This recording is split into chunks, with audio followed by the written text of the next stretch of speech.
जो एसआईआर की जो प्रक्रिया है, स्पेशल इंटेंसिव रिवीजन, यह रिवीजन के नाम पर नागरिकता कानून लागू किया जा रहा है। रिवीजन के नाम पर अध्यक्ष जी, चुनाव आयोग द्वारा प्रशासनिक निष्पक्षता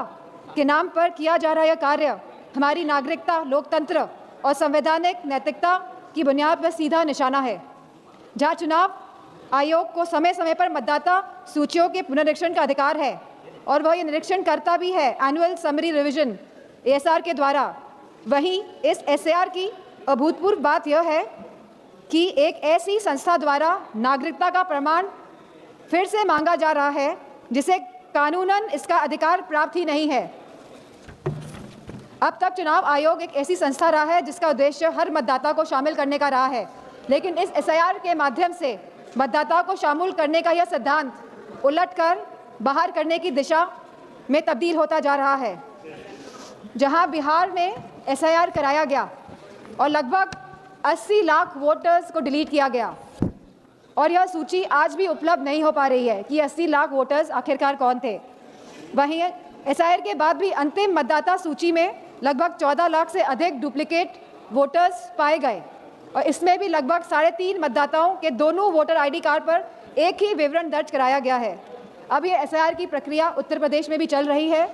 जहां बीएलओ को कोई भी प्रशिक्षण नहीं दिया गया है, जहां लगभग 10 से ज़्यादा बीएलओ ने काम के बोझ की वजह से आत्महत्या करी है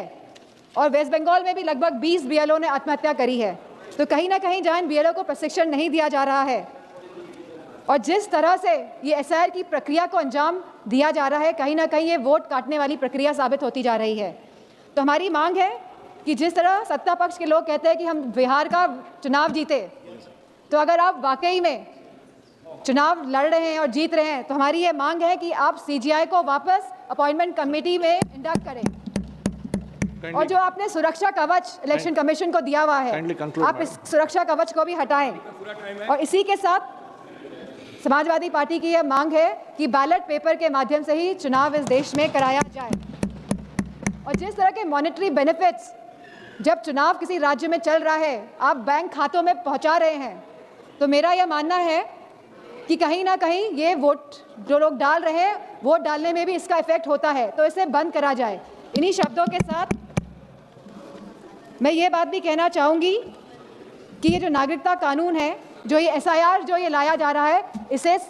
हटाया जाए जिससे कि सही मायनों में लोगों के वोटों का अधिकार सुरक्षित रह सके। धन्यवाद।